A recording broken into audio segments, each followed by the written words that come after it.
About 2 weeks ago, the second sample for the orange juice hoodie came in, and I want to go over all the changes that were made.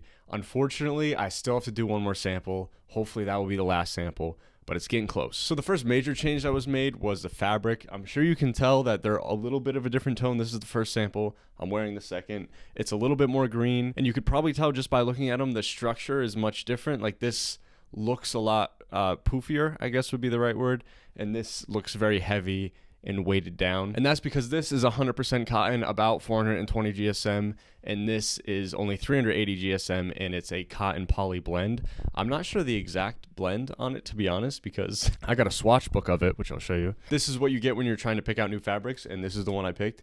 It's super great, super fluffy, but everything written in here is in Mandarin, and I can't find where the blend is. I've Google translated like everything on this. I think it just doesn't have it. I need to ask my manufacturer exactly what the blend is. I'm fairly certain it's a cotton poly blend because that's what most fleeces are. The only downside is it's only 380 GSM. I would like it to be more in the 400 range. However, after it gets pre-shrunk and pre-washed, it shrinks down obviously.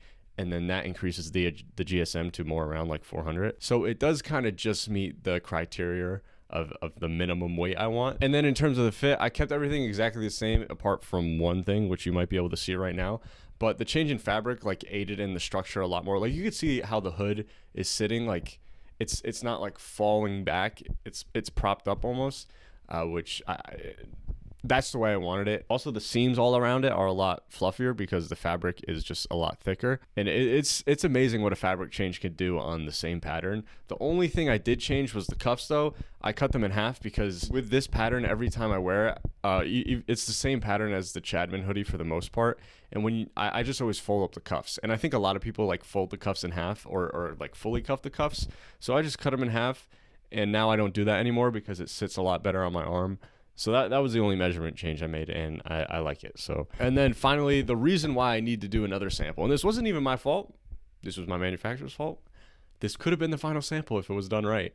But the design you're looking at on here, this wasn't the correct file. This was like a second updated file that I revised and then sent another one. This is, I'll put the two side by side. This is the longer one. It's meant to be shorter and have a different font on the text. But what this does have, which that other one doesn't have, is the increased size, the change in base color, and then the thicker black lines to cover up, just to make it look a lot cleaner. And all those things helped it significantly and just looking just way cleaner and actually being coherent and making sense and not looking super sloppy like the first sample. So the sample I'm waiting on now is this, just with the updated file. It's a little...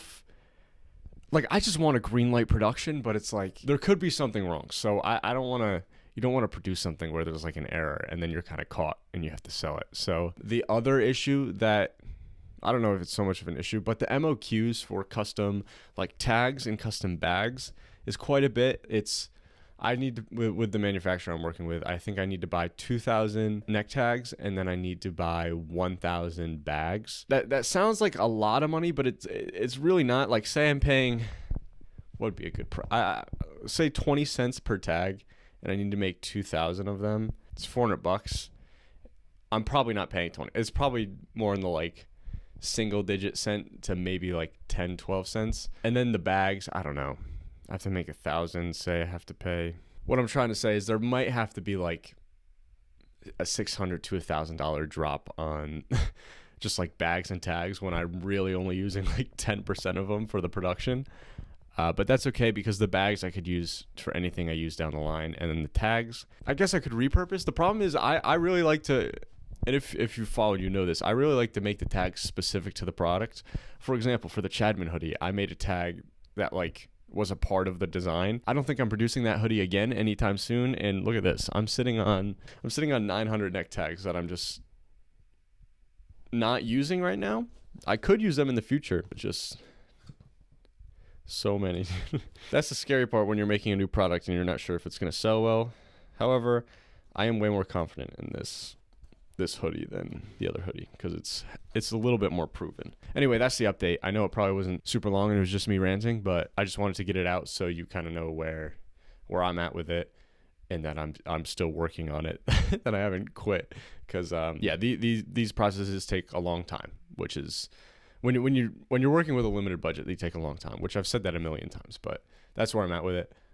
Hopefully the third sample is coming in by the end of the month. So we'll see.